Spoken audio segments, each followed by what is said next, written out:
I just wanted to give you a short little recording to not leave you totally in the lurch today without any sort of lesson. For those of you who will have access to Photoshop, this is for you. If you don't have access to Photoshop, meaning if you don't have it in your computers, and if you still don't have access to the sync site, that's fine. I understand. I think it's always a good idea to try to be on top of new stuff that you're learning and not let too much time go past, which is why I'm producing this video, so that you can jump back into Photoshop and re-familiarize yourself after, first just starting on Thursday and then going 4 or 5 days without it. Nevertheless, what I will cover right now, I'm going to go over again on Thursday. Okay, so this is where we left off. This is that image of the desert that we expanded, right? We added more sky. So what I want to do here now is to make a few selections and teach you how to make good selections. Ultimately, when you are working with Photoshop and when you are choosing images and using images in this kind of montage that we're creating, your selections really are the most important thing. In a way, they're the easiest thing to control too, right? I mean, there's all kinds of snazzy things that Photoshop will do, as you saw even just on Thursday when we did the simple thing of adding more sky here. Although not perfect, it's pretty remarkable what it can do just at the click of a button. That doesn't really take too much skill on our part yet, right? The same goes for selections. Now, if you don't know all the tools, then you're at a loss as to how to make a good selection or a bad selection, right? So just to remind you or to inform you, on the toolbar over on the left-hand side, and I apologize for the small screen resolution that I have here. I tried before I started this to increase the size of but it's just my screen is too big. So you might want to pause and zoom in on the side. Over here on the left-hand side in the toolbar, not the top tool. That top tool is what we call the move tool, right? This is not technically a selection tool, but a tool that allows you to move things around, right? But right below that, we have 3 tools. The marquee tool, not only the rectangular marquee, but remember that if you hold down, you'll see that there are other selection tools underneath it, or other marquee tools underneath that, the elliptical marquee, etc. So the marquee tool, the lasso tool, and its other tools underneath it, and the quick selection tool. Those are what we would call technically the selection tools.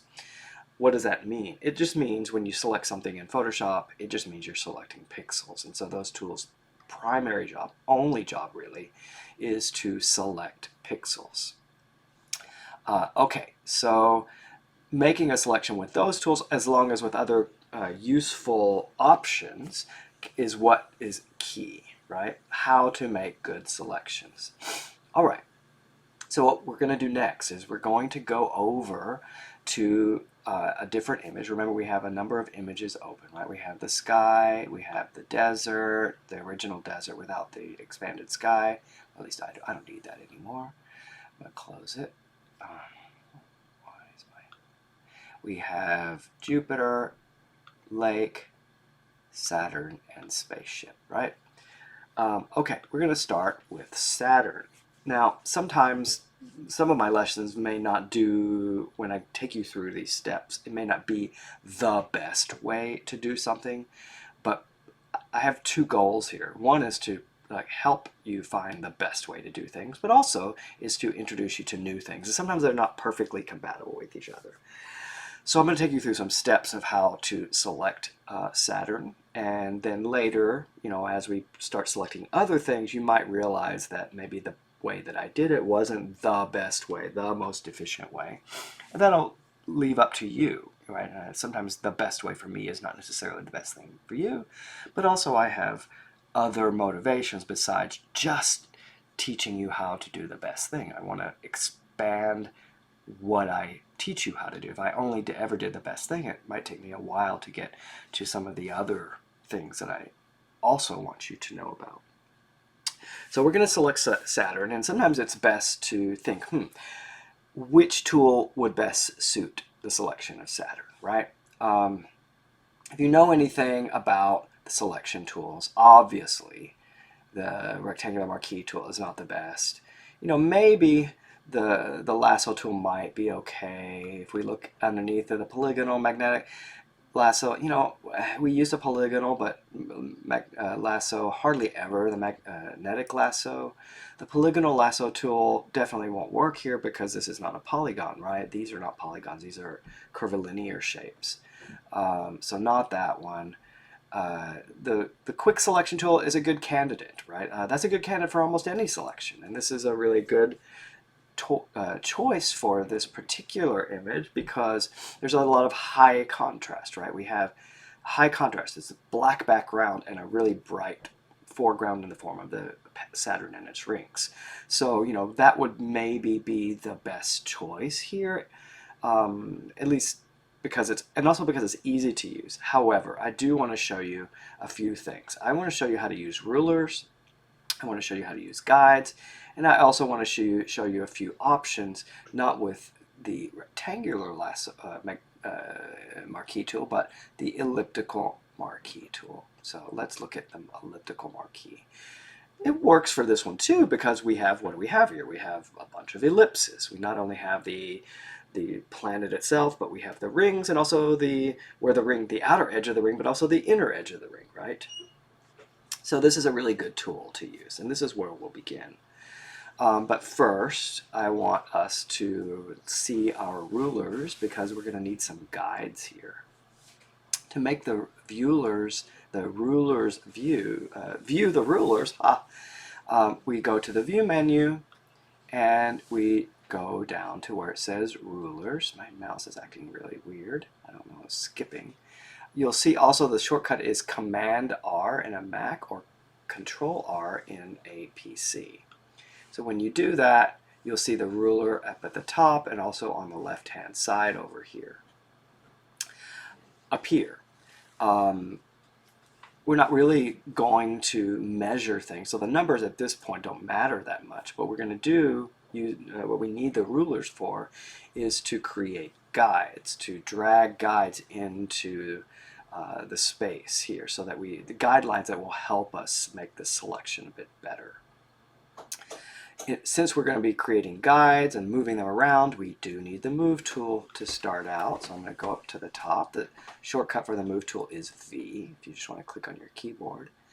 And I'm going to start by going up to the top ruler and placing my cursor just where the numbers are, right on the ruler, right? And when you do that, you can click and hold down on that ruler and then drag downwards. And when you do that, you create a guide that you're moving into place. And I'm going to move it without trying to get it too perfect to the top edge of the planet, right? Now yours may not be red. That I don't know what the default color is. I changed the color in the preferences for Photoshop, but whatever color it is, it should be visible to you. So it roughly goes along with the top edge of the circle of the planet here. Next, I'm going to drag another guide to the top edge of the ring. So I'm going to click here. On the top edge of the ring is right about there. That's good. Again, it doesn't really matter if it's absolutely perfect at this point. And then I also want a guide at the inner edge of the rings as well. So I'm going to drag another one down to that inner edge, roughly say here. Now it's a little hard to say exactly where the inner edge of the rings is because, as we can see on the side here, they sort of fade out, right? This is where the densest part of the ring ends, but then we can see some dimmer, more dispersed rings even inside of that. I'm going with that brighter edge where the dense part of the rings ends, and we'll stick with that. So those are the horizontal rules, guidelines that are going to help us. Next, we want to do the same thing with vertical guideline. So I'm going to drag one from the ruler on the left-hand side to that edge right there, just like I did on the top. I need another one on the inner edge of the rings right about here, and then the edge of the planet right here. So one more right around there, and then another one right around there. Okay. So there we go. We have our guidelines. They're going to help us when we are creating our ellipses that encircle these forms. Okay. The order that we do this, though, is kind of important, and I'll show you when we're going to make mistakes on purpose, so I can show you what really the best way of doing this is. I'm just going to start by selecting the planet and then the rings. Okay, super simple. And I'm going to use that elliptical marquee. Now, when we make selections with the elliptical marquee, it imagines that the ellipse that we create is inscribed in a rectangle, right? And so when you're selecting anything, typically we start in a corner and move in downward to the opposite corner, right? But when we're selecting with an ellipse, there are no corners, right? Technically, right? They're curves all the way around, circles or ellipses or ovals. So, but we have to imagine that the circle or the ellipse that we select is inside of, like I said, inscribed in a rectangle. And so what I've done here is I've inscribed the planet, right, in this imaginary rectangle. Right? We don't need to know the other edges. We just need to know the upper left corner of the rectangle that the circle is inscribed in. So, because that's where we're going to be starting our selection. Let's take a look there. So I'm going to start by placing again, I have the elliptical marquee selected, and then I'm going to place those little crosshatches right where those two guidelines meet, where you have this edge of the planet on the left-hand side and the top edge, those guides that we created, and I'm putting my crosshatches the crosshairs of the tool right there where they intersect, and I click and I drag, watching the marching ants and it's not going to match perfectly, and I think that's perfectly fine because we are thinking of this as our initial selection, which is a kind of rough selection. It's okay if it's not perfect. If you make a selection and you realize it's super off, you can undo, right? Command D, or go to Select menu at the top and choose Deselect. Right now it's grayed out because I did Command D.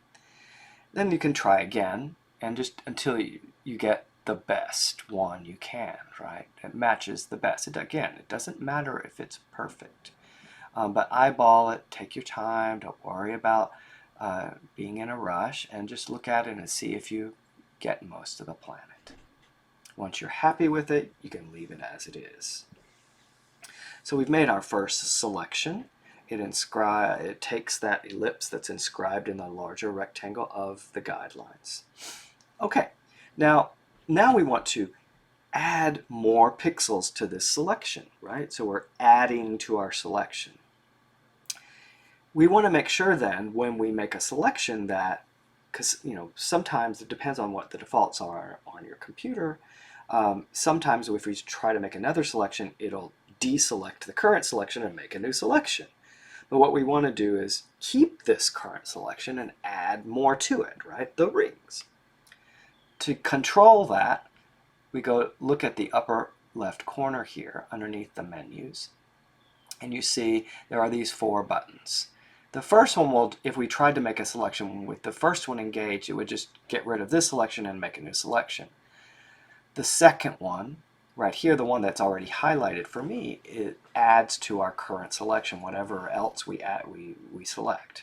The second one will subtract from the current selection. We will use that one too. So we want to make sure that the second button here is the one we have selected or engaged. That's the Add to Selection. If you mouse over it, you'll see it says Add to Selection. And we're going to keep this selected, and now we're going to select our rings. To do so, we're going to follow the same steps. We're going to locate, oh, my mouse is acting so weird. we're going to go to where the guidelines, this is the upper guideline for the top of the ring, and this is the guideline on the left-hand side of the ring, so right where they intersect is about right here. So I'm going to place my crosshatches right there. Notice there's a little plus sign that's underneath the crosshatches now. That means I'm going to be adding to my current selection. And I'm going to click and drag just like before and try to encompass those rings. Again, not too worried if everything is not absolutely perfect. We will fix that. And I can see that there is some, it is a bit off, but that's okay. Like I said, going to fix that. There's another tool we can make use of to fix that. I can see that along this edge is a little bit of black that I selected outside, and you know, it's pretty good, but it's not perfect. Fine. All right, so I've got the planet, I've got the rings, but I've also got this little hole inside here, right, that I want to contend with. So I realize that I've made a mistake. I realize that I should have selected my ring first and then deselected the hole, right, the hollow part of the ring, and then done the planet last. So, unfortunately, that just means that I want to go back a couple steps and start this process over again. I'm going to go to my history here. I'm going to go back to before I did my first elliptical marquee. So when I click there, that goes back to just selecting the planet. So I'm going to go one step beyond that to the previous action, which was to create my last guideline. So this time, I'm going to start by selecting the ring first. I'm going to do that, just like I just did, but without the planet first. Again, not worried if it's not perfect yet. And then now I'm going to deselect the inner part of the ring, so I actually have a ring, right?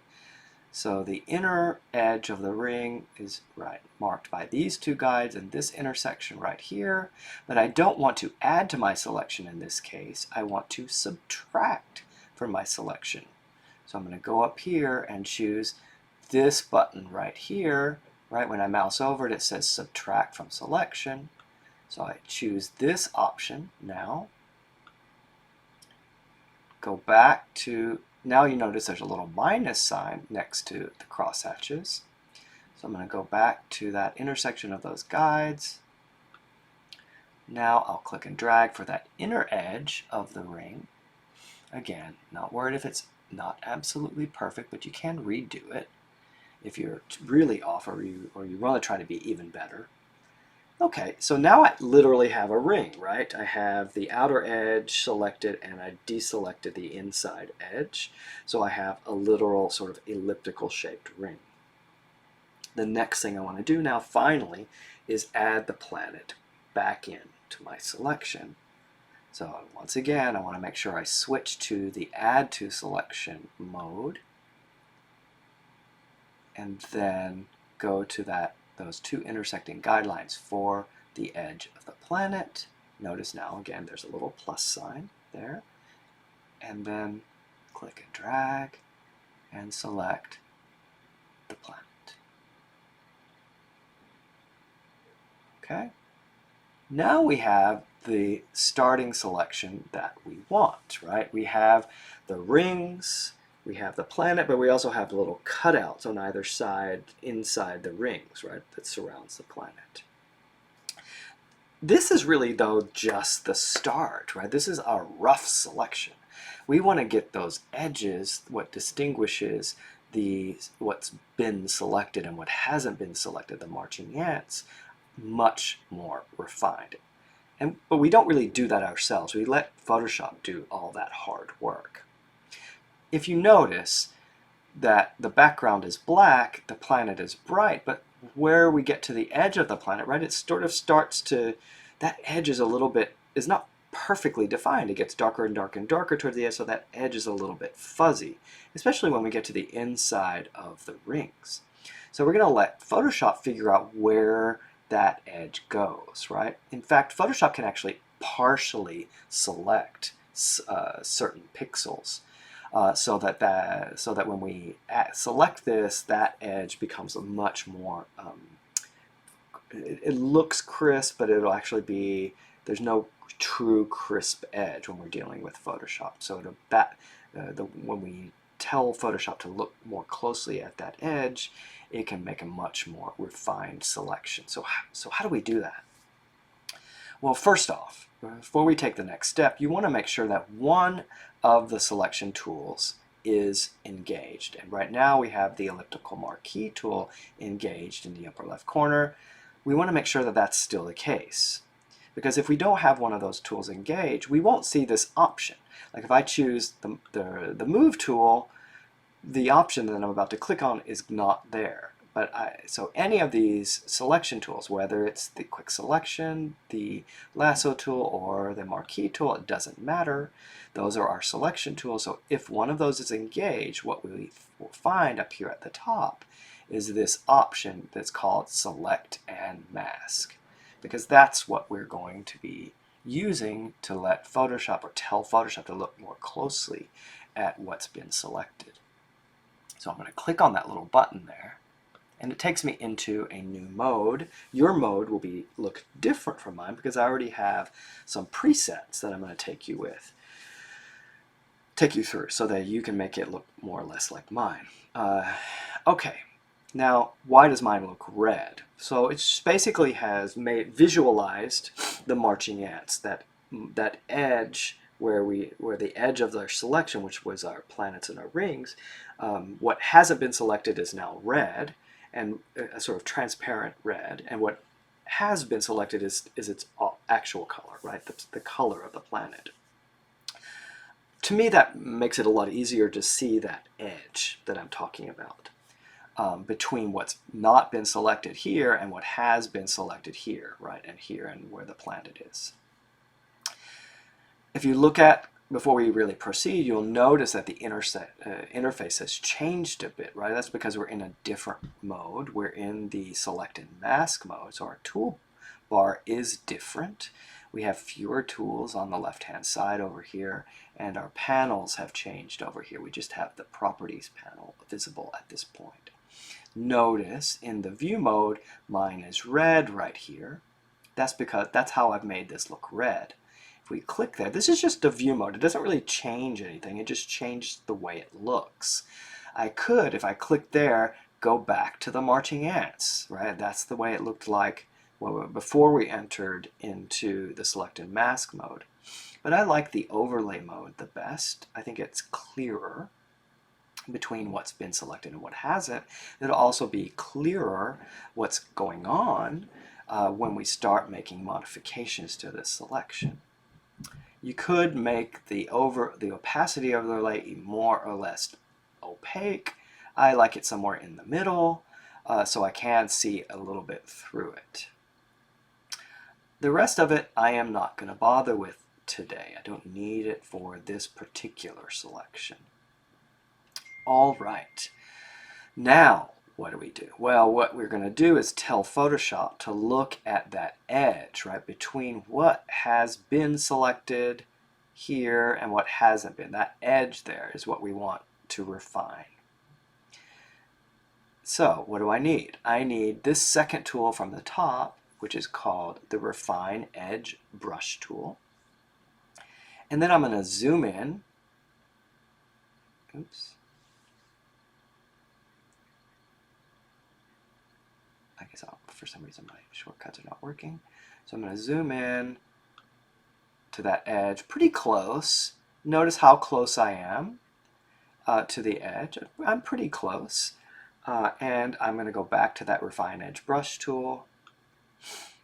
I need to change the size of my brush. Notice the size of it. On your keyboard, there are next to the letter P, there are two square brackets. The one on the left will make your tool smaller. The one on the right makes it bigger. So they're good toggles to quickly make it bigger or smaller as you need it. I want it to be pretty small, actually. I think this is a decent size, maybe one little step lower. And what we do is we just slowly brush around the edge. Now we don't really have to do anything but brush. Watch what I do. So when I brush this edge here, a little bit on either side, it sort of blurs it, and that kind of looks like what's actually happening with the edge in the image, right? It's not super sharp. It's blurred, right? And that's because the color really goes from the black to the gray in a gradual way. So I'm going to go around that whole edge, all the way around, the whole entire edge, including the rings. I've done this a million gazillion times, so you might need to go slower if you want. Moving around the edge here.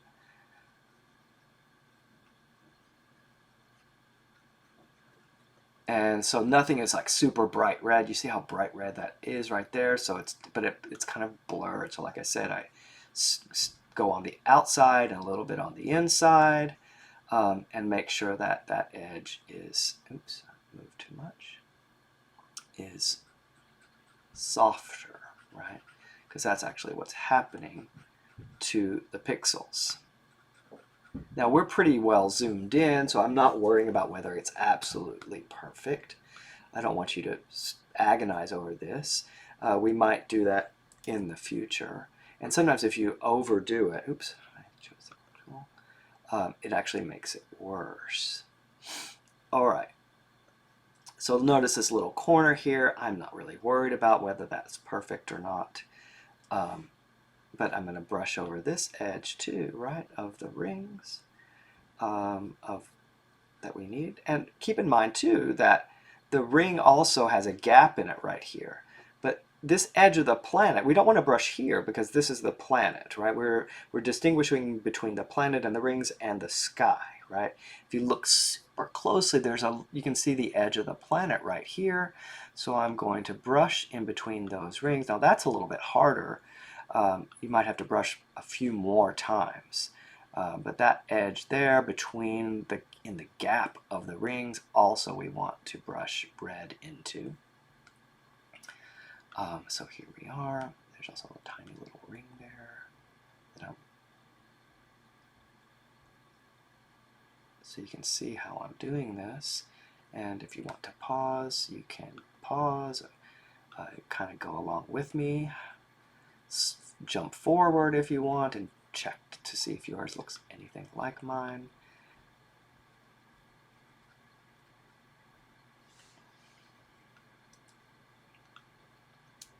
This takes a little bit of time, but in the past, long before these tools were possible in Photoshop, we had to zoom in even closer and make these really minute pixel by pixel selections, which would sometimes take hours. This is just a matter of a few minutes. My students always think, oh my gosh, this just takes so long. Why do we have to do that? Isn't there a faster way? And I always think, oh my gosh, this is so much faster than it used to be. It's like magic to me. And sometimes if you really want to get a good thing to happen, you do have to spend a little bit of time on it. Not everything can be instantaneous as we might want it to be. Okay, so this is taking a little longer. My hand is getting tired already. My mouse is acting weird. Maybe my battery's short. I just put batteries in. I'll have to check to see why my mouse is acting so strange. There's a gap there. Sometimes when you let go, you see that you missed some spots, or Photoshop just ignored you.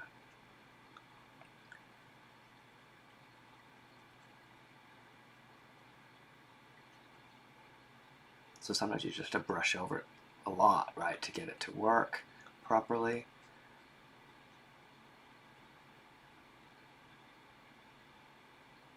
You can always take a break in the middle too if you get tired. And come back to this.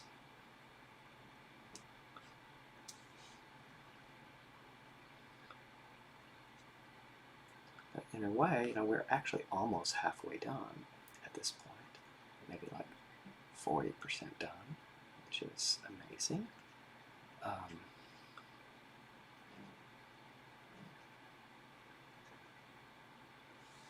Maybe more like 30% is better, because I didn't do the inside of the planet yet.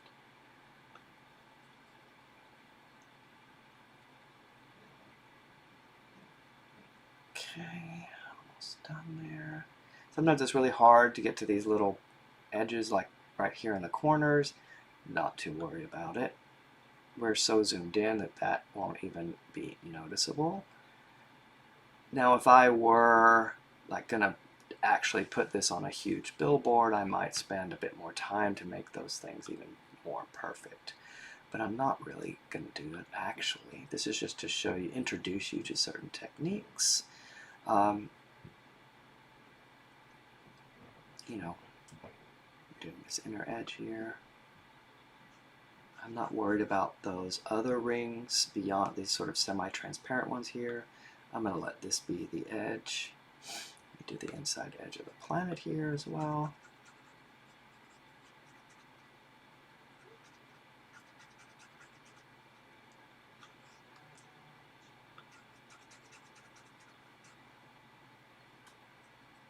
Okay. Almost done.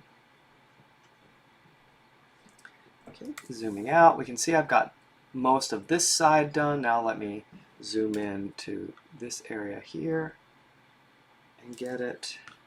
Oops.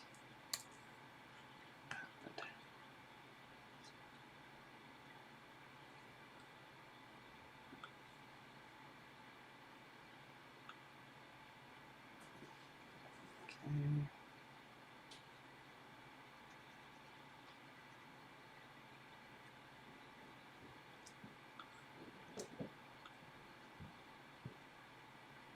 This edge is even softer, right? Because it's the darker edge of the planet. It's more in shadow.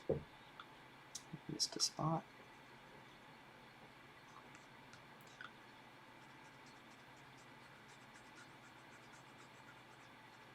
Okay. That was easy. Now this side.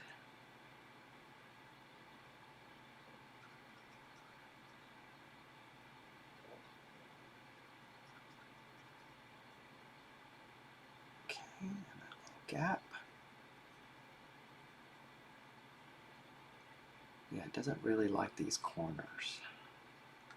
It can be a little frustrating if you're a perfectionist.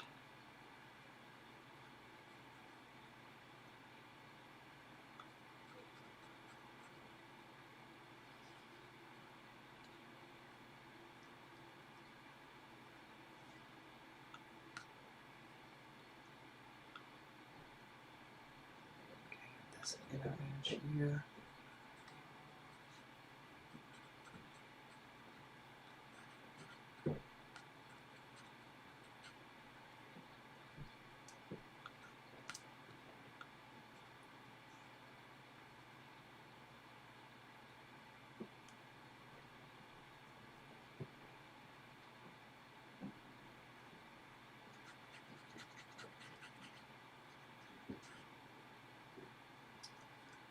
Okay, getting there. Almost done now.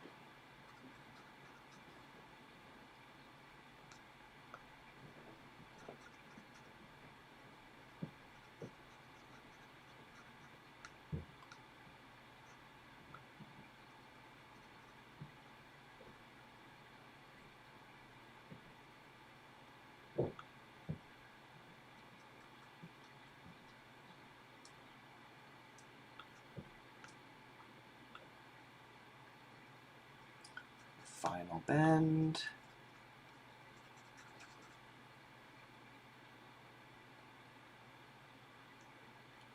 My arm is getting a little tired.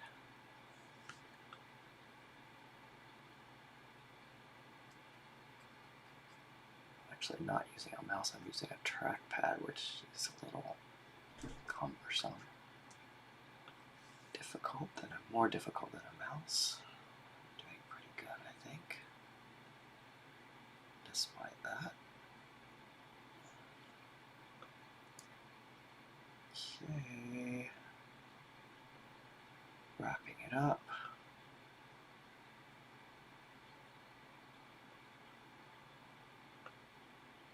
I want to make sure and stop about right here. We have the edge of the planet behind. You know, it's hard to see that. Okay, I guess that's good enough for my purposes. Right. Alright, so wrapped it up. Let's look at it. We can see that aside from those little corners, which are a little problematic, which is not going to matter in the long run, we have a pretty good selection there. We have softened the edge, right, between the background and the rings and the background and the planet. We've included the gap between the rings as well, and I've traversed the entire image. So once you're pretty happy with the way that looks here, and again, it doesn't have to be perfect for our purposes. You can always redo it if in the end you realize, oh, it's terrible. It just takes a little bit of practice. And I may not like mine either. We'll see.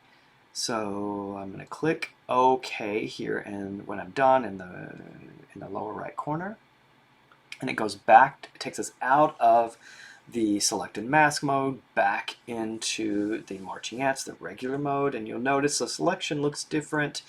The marching ants don't quite represent exactly what the selection is, and so don't worry if it looks a little jagged and rough. That's just what happens often when we do selected mask.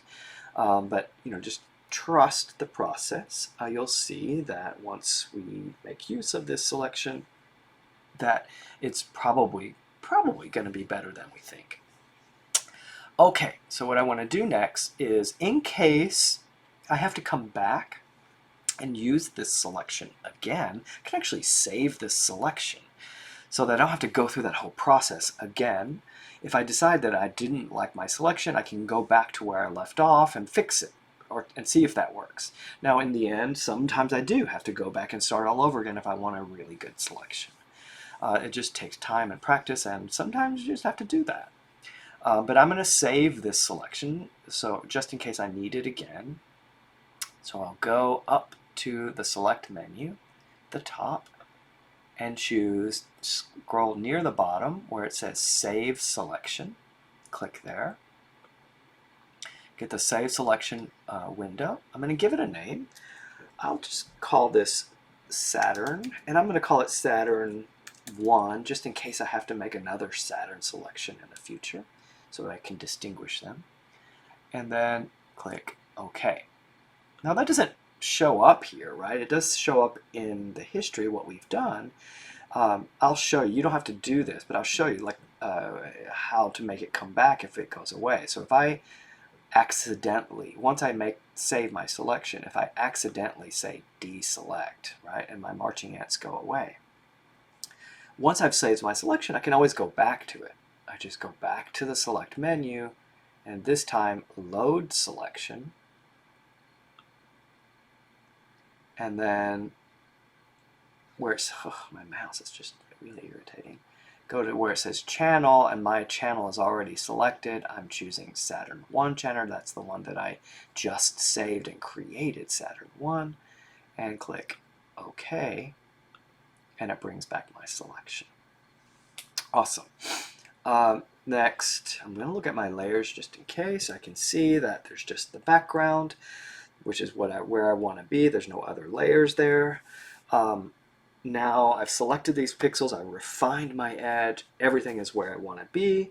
I have to copy the pixels here because I'm going to put them in the other image, right? So I'm going to copy is Command C or Control C, or you can just go to the edit menu at the top and choose copy, right? Command C or Control C.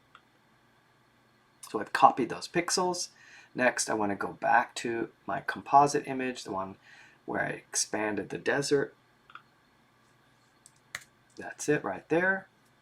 And here is where I'm going to paste the planet pixels that I've just copied, which is Command or Control V as in Victor, or Edit, Paste. Right? Edit, Paste. What happens is your planet, it pops into the sky.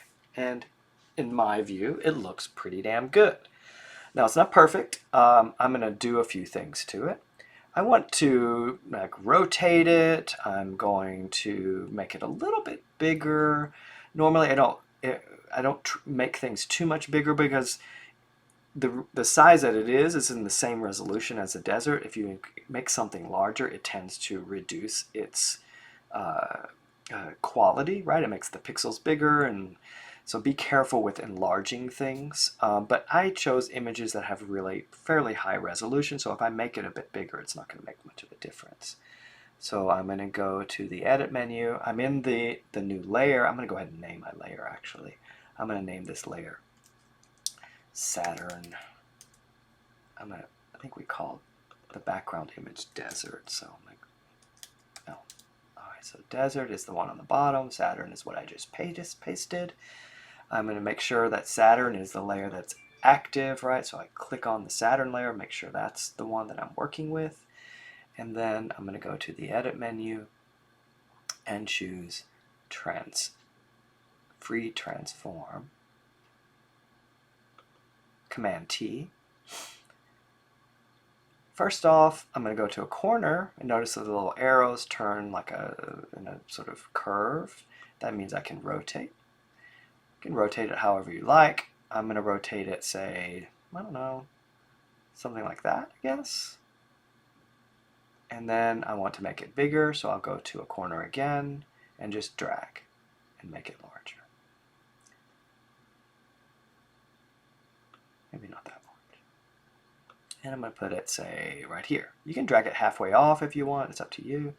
I may change this a bit later, but for now, that's fine for me. Actually, maybe what happens if I reverse it? No, I like it like that. So I'm going to hit Enter once I get it the way I want. There we go. Now, in my view, though, as nice as our selection was, as nice as this works, we can see the sky go between the rings. I mean, I'm super happy with the way this looks. It actually looks like Saturn is like right above the planet. You could basically touch it. So what happens to things, if we're looking through the atmosphere far, far, far away, they get dimmer, right? And they also get a bit bluer in the daytime anyway. And so what I want to do is change the way this planet, the pixels of the planet, combine or interact with the pixels of the sky.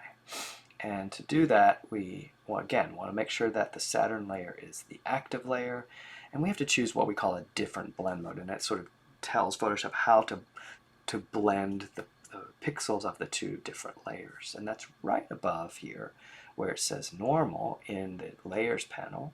Again, Saturn is the active layer. If I click there, I see there's lots of blend modes. You know, and some of them do good things and some of them do bad things. So if you just scroll down, you can see all the different possibilities. I'm not going to tell you to choose any particular one. Whatever you think works for you visually, right? I think I'm going to choose either overlay or hard light. I like them both for this. I'm going to stick with overlay for now. I may change it. It kind of makes it seem like it's far away, being viewed through the atmosphere. Again, it's up to you what you decide to choose. Okay, now that is it for Saturn. And that is it for this tiny little lesson. We will do this again in class. And if you don't do it, if you just watch the video a little bit and don't actually go through the Photoshop, that's fine, because when we do it in class together, you'll have a bit better idea of what's happening, I think.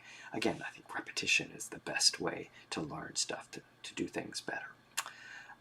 Okay, well, I'm glad you sat through this. And I'm sorry I'm not in class today. I will see you on Thursday, though. So everybody have a good day, And yeah, see you later.